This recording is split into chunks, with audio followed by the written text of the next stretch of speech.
The chamber where Ethan had been led was small, stark, and cold. Metal walls reflected the pale blue lights, making the space feel larger than it was. Ethan sat on a simple bench, hands still lightly cuffed. He did not fidget or pace. He was calm, steady, and quiet, a human in full control of his nerves. Sarah Call entered, her boots clicking on the metal floor. She closed the door behind her and leaned against the wall for a moment, letting herself breathe.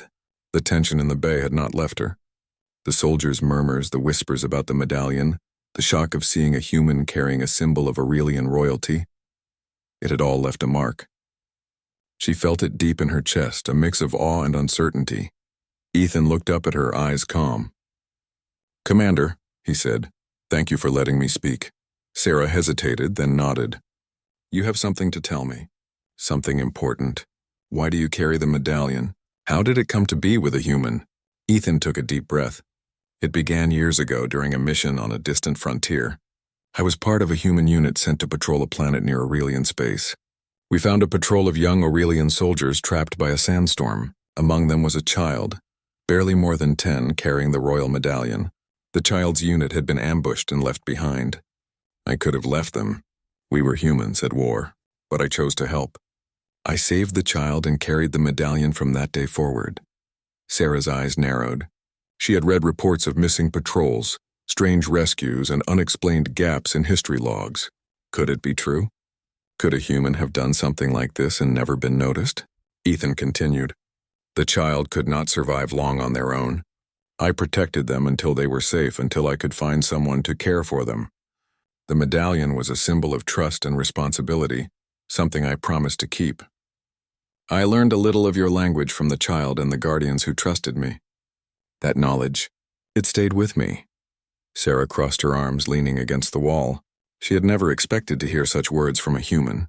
Humans were strong, clever, yes, but most of her life, she had been taught that they acted out of fear or selfishness. Yet here was one who acted with careful thought, with honor, with mercy.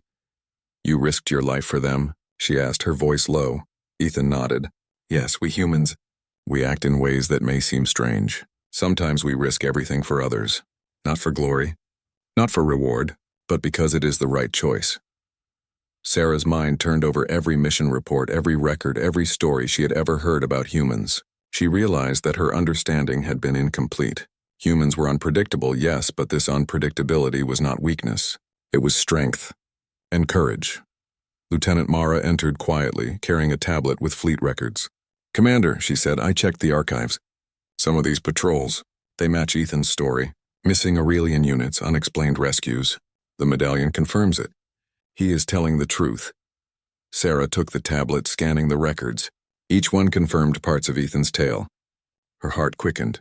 So, the human acted for the good of Aurelian soldiers, even when it was not required, even when the fleet would have considered it a failure. "Yes," Ethan said.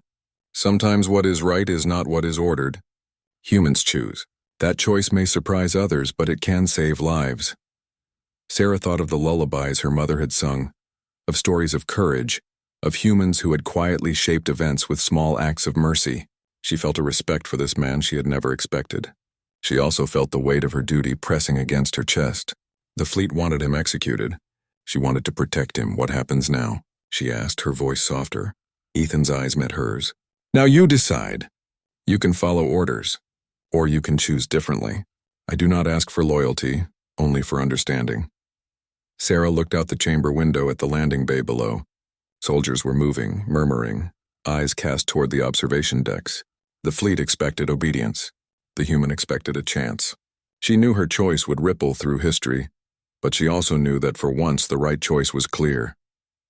"I will protect you," she said finally, "not because I am told, but because it is right." Ethan gave a small nod, a smile almost imperceptible. "Then we will begin." Sarah released the cuffs and Ethan flexed his hands. He did not rush, did not act arrogantly. He simply stood, steady and confident. The first step was a conversation, but it soon became a plan. Ethan revealed contacts, intelligence, and evidence of humans who had acted quietly to protect Aurelian lives in the past. Each story, each piece of proof was a testament to the unpredictable bravery of humans. Sarah listened, recording every word. Her officers helped. some skeptical, some curious, but all aware that history itself was in their hands. Suddenly, the comms crackled. The fleet commander's voice was loud and strict. "Commander Sarakal, why have you not executed the human? He is a threat. Report immediately." Sarah's chest tightened, but she remained calm. "He is not a threat," she said clearly, her voice carrying authority. "He has proof of actions that have saved Aurelian lives. I am presenting it now. Orders will be reviewed." There was silence on the comms, then a long pause. Then the fleet commander's voice returned, slower, uncertain. "Very well. But Commander, proceed carefully. The consequences are yours." Sarah exhaled slowly. She had chosen her path. She had chosen to respect a human not for strength or weapons, but for courage, morality, and careful action. It was a human way, and it was working. Ethan guided them through the records, showing each rescue, each act of mercy, each choice that humans had made that the fleet had misunderstood. Sarah realized that humans were not just strong or clever. They were moral, brave, and willing to take risks for others. By the time the day ended, the chamber was quiet again. Ethan had told his story, Sarah had verified it, and the fleet was forced to reconsider. The human had not shouted, not threatened, not demanded. He had acted simply, bravely, with quiet integrity. Sarah looked at him, a new respect burning in her eyes. "You are not just a human," she said softly. "You are something else. Something we did not expect." Ethan smiled faintly. "Perhaps that is what makes humans, humans." The next day, the fleet called a council. Sarah presented the evidence, the records, the proof of human courage. Officers argued, debated, questioned, but each point was backed by truth. Humans had saved lives, acted morally, and proved that bravery was not defined by size, power, or species. By the end of the council, the fleet had no choice but to recognize the value of humans, not just as soldiers, but as beings capable of courage, wisdom, and mercy. Sarah had changed the course of history not by firing a weapon, but by listening, understanding, and making a brave choice herself. Ethan was thanked quietly by those who had opposed him before. The medallion around his neck was now more than a symbol. It was proof of human strength, courage, and morality. Sarah stood on the observation deck as the sun rose over the planet below. The landing bay was empty, the fleet slowly moving into formation. She held the medallion lightly in her hand. It was small, worn, simple, but its story was immense. Humans were unpredictable, yes, sometimes stubborn, sometimes surprising, but they were also brave, clever, and moral. They acted when others would hesitate, risked when others would retreat, and stood for what was right when others would follow orders blindly. Sarah felt a strange sense of hope. The galaxy was bigger, more dangerous, and more unpredictable than she had ever imagined. But she also knew one thing. Humans, with their small acts of courage and quiet morality, would always find a way to leave their mark. She glanced at Ethan, who was quietly observing the horizon with her. His calm, steady presence reminded her that bravery was not always loud, that courage was not always measured by strength, and that even a single human could change the course of history. For the first time, Commander Sarakal smiled freely. Not because she had won a battle, not because she had conquered a foe, but because she had learned something more important, the truth of human courage, honor, and choice. The galaxy would never be the same, and neither would she. The landing bay of the Aurelian warship stretched wide, metallic, and cold. Blue lamps hung from the high ceiling, casting long shadows across the floor. Soldiers moved with precise, silent steps, each carrying weapons that gleamed under the lights. Commander Sarakal stood near the center of the bay, her back straight, hand gripping the plasma sidearm at her hip. Her eyes were sharp, scanning every corner, but they were fixed on one figure, the human. He stood alone, hands cuffed in front of him. His helmet reflected the harsh lights, hiding his face, hiding his calm. Sarah had never seen a human act so steady under threat. Normally, humans panicked, shouted, begged. Not this one. "Remove your helmet, human, or I will kill you," Sarah ordered. Her voice echoed across the bay, cold and sharp. The human moved slowly, deliberately. He raised a hand and touched the edges of the helmet. The bay went quiet. Soldiers exchanged glances. Even Lieutenant Mara, standing a few steps behind Sarah, felt her stomach tighten. No one had ever seen a human obey an Aurelian command without hesitation. The human paused, then gently lifted the helmet. Time seemed to stop. Sarah froze, her finger on the trigger. Her eyes widened as the human's face came into view. His skin was pale but unmarked. His hair was dark and neatly cut. His eyes were calm, steady, and intelligent. But what made her truly stop was the medallion around his neck, a small worn symbol that hung from a thin cord. The royal knot, thought to have been lost a century ago. Sarah's hand shook slightly. She had seen that symbol in old scrolls in the history archives. It was a mark of Aurelian royalty, something no human should have. "Commander," Lieutenant Mara whispered almost to herself. That is the royal knot. It shouldn't exist outside the palace." Sarah's mind raced. Her orders, her duty, everything she had been taught about humans being weak, about humans being threats, it all felt wrong. The medallion had meaning she had never expected. The human spoke softly in Aurelian, his voice calm and steady. "Commander Sarah Call, I mean no harm. I only wish to be heard." Every soldier in the bay froze. The sound of a human speaking their language perfectly, politely, in a voice that carried neither fear nor anger was startling. Sarah lowered her weapon slightly, though she did not let go of it. What are you?" she asked. Her voice was low, almost trembling. "My name is Ethan Cole," he said. "I am a friend to those who need it." Sarah's memories stirred. She remembered stories her mother used to tell her when she was a child. Stories about humans who were brave, clever, and sometimes unpredictable. She had laughed at them once, thinking they were exaggerations. But now, her eyes locked on the medallion again. She could not understand fully why it was on a human, but she could feel the weight of history, the pull of memory. Her mind flashed briefly. A lullaby she had once hummed, a promise made long ago, and the thought of mercy, of protection, of choices made that were not bound by duty alone. The bay remained silent. Soldiers held their breaths. No one dared move. Even the flickering blue lights seemed to pause in respect. Sarah's first instinct was to command him back into his helmet, to enforce order. But something in her chest tightened, something she had not felt in years.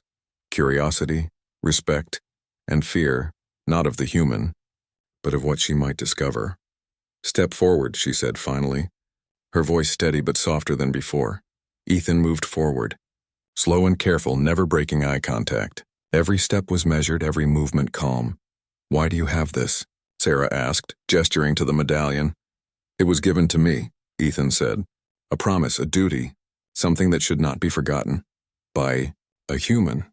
Sarah's words stumbled. "The royal knot. It belongs to Aurelian blood." Ethan shook his head slightly. "I am not of royal blood, but I was given the responsibility to protect it. Once, long ago, a child carried this knot. That child was in danger, left behind during a raid. I chose to save them." The words hung in the air. Sarah's mind could not process everything at once. A human had protected Aurelian royalty. A human had acted with courage, with care, with something that went beyond survival or orders. Lieutenant Mara stepped closer, whispering again. "Commander, this changes everything. The records. There are gaps, unexplained rescues, missing details. This might explain some of them." Sarah's eyes never left Ethan. She lowered the weapon fully now, holding it loosely at her side. "Why reveal this now? Why appear here among my crew?" "Because it is time," Ethan said simply. "Time for truth, time for understanding. Humans, we act differently. Sometimes we risk everything for others, even strangers. We do not always follow expectations.